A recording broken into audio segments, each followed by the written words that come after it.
Hello again, fellow wanderers. After the first video about my build, current build for my PvE ship, I thought I could give you a glimpse on how it handles in anomalies and how I handle it in anomalies. So what strategy I use to make the best use of it.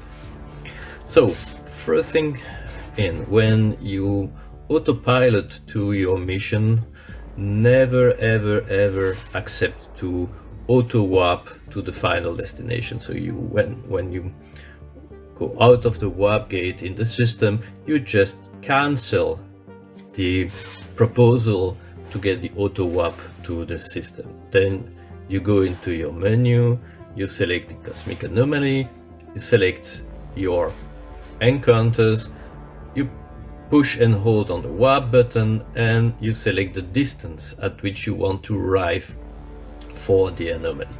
Usually, depending on the difficulty level, I range in between 60 to 90 kilometers. 60 when I'm fairly confident that this is something which I can match fairly easily. When I'm unsure, then I land in the 90 kilometers mark. So I've selected here a T5, so that should be very okay. So I'm gonna land 60 kilometers around and warp in.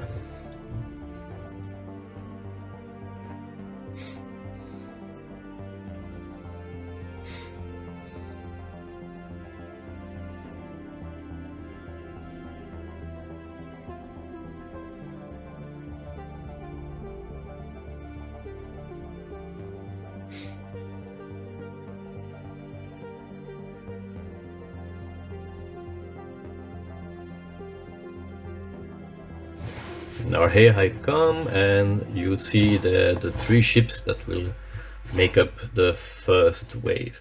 So when you start selecting, the ship always goes from the lowest class to the higher class. So I will target first the frigate, then the destroyers, and then the cruisers or the battle cruisers, battleship, and then.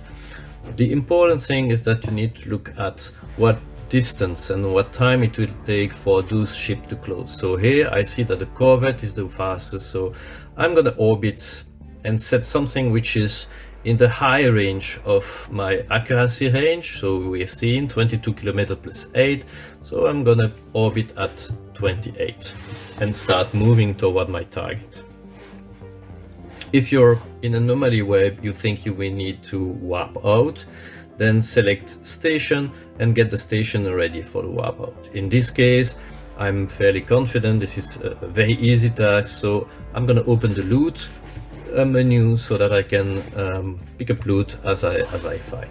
Now the first ship is already at 32 kilometers, so I can open up with my beam lasers, and I see that the cruisers and the destroyers are both getting into range. So what I'm gonna do is that I'm gonna shift the orbiting range up to the destroyers, which will be my second target, and make sure that it doesn't slip into my dead zone while I'm fighting another ship. Okay, so now it's done. The lasers will automatically retarget to the destroyers, and I will do the same then with the cruisers and make sure that they stay at range where I can hit them and they can't.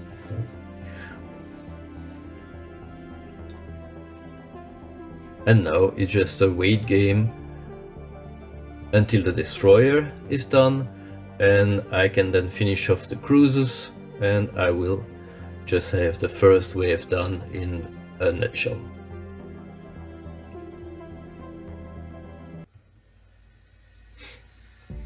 And as I can see, I can let the destroyer come a bit closer and try to close the gap, because basically he will be killed before he can do that.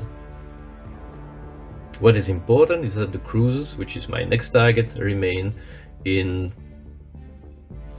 an extended range where I will be able to shoot and hopefully not get any retaliation from the last ship.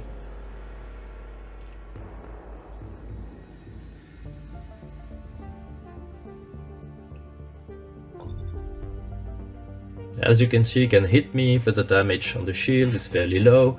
So I can, in this case, choose to go closer to my optimal range, because I don't think it will change a dime to the damage I'm taking.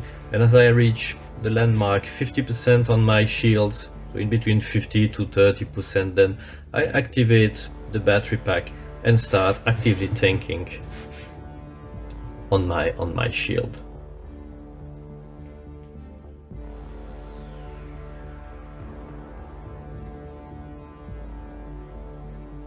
So as this is a laser-based ship, you see that the shields are being destroyed very easily and fast.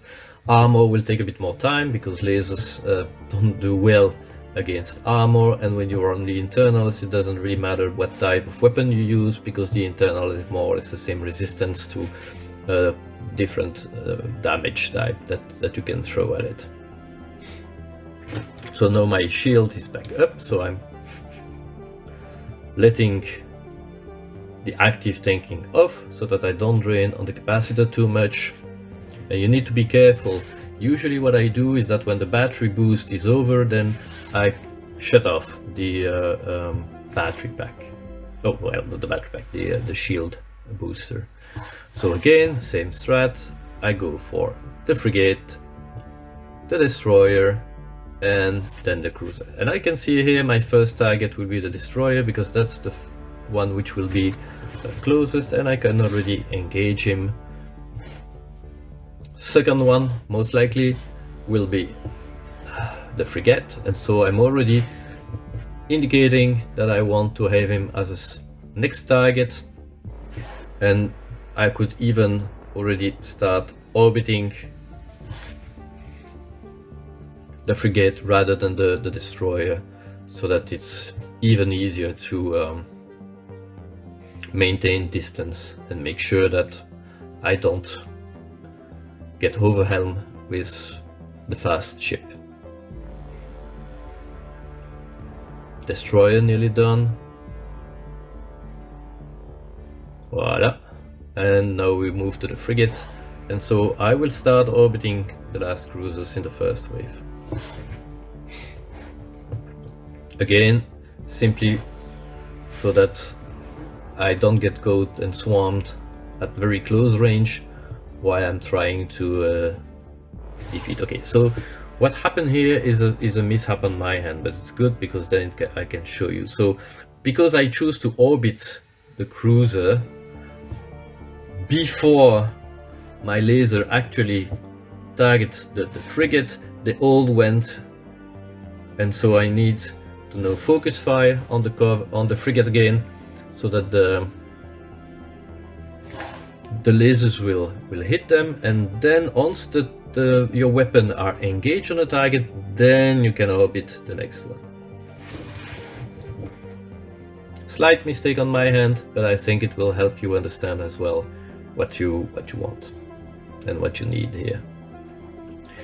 So, small tip here as well, when you're on the last ship and you see that, I mean, it will be very easy to finish off, then you can start looting. And for the sake of time, you can target and orbit the wreck and start looting it, rather than trying to maintain optimal distance with the last target. It will save time in the end when the encounter is finished.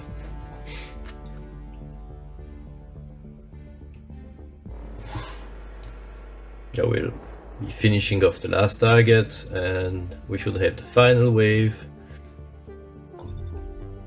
Voila.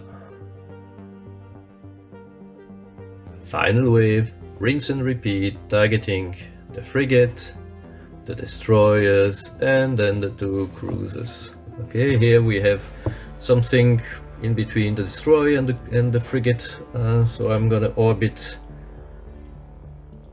the destroyer and open fire.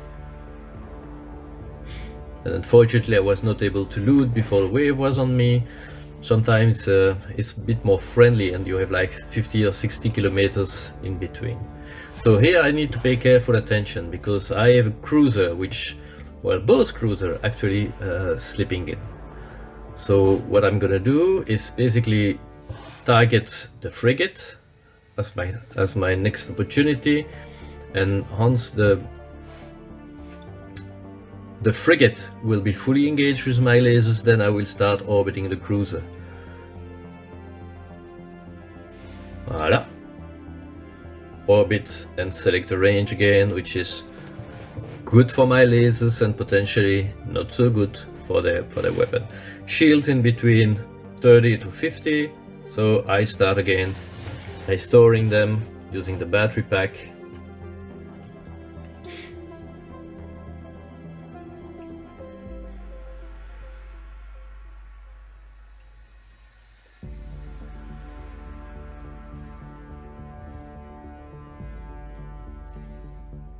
So as you can see, my shield were never depleted, my capacitor never went below 70%, so no sweat in there. It's a fairly easy encounter, and you see that the ship was not even strained in there.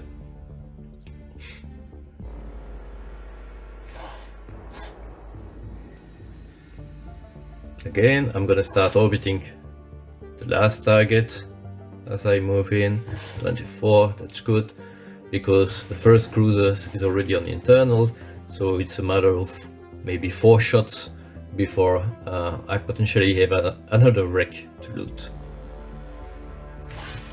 Shield is low, so again I'm gonna activate the active tanking a bit ahead of the battery pack, but that should not be an issue. I'm still very high on capacitor, so I have the buffer there to actually regain the shield, and then I can activate the boost. And you can see my capacitor with the boost still at 90%.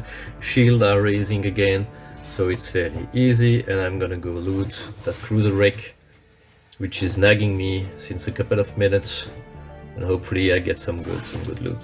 So here I can stop the active tanking shield because I have normally sufficient level to get over the encounter. So as you can see, there is no mystery, just a matter of really selecting your targets and orbiting the right ones, and making sure that you go always from the frigate to the destroyers to the cruisers in terms of targeting, and then you play a very active management in terms of who you should target, meaning the one which is closer to you or which is in range of their weapons. And if you keep that in mind, then you should be able to do tier 5, tier 6 anomalies without any difficulty. For the tier 7, this build I was able to push to tier 7 mission. For the 1.5 million ISK version of them, the 4 million, I'm a bit low on DPS, and so I was not able, unfortunately, to finish off the last 2 targets. And as you can see here, I'm getting the money, and I just have to loot my wrecks and the mission is over.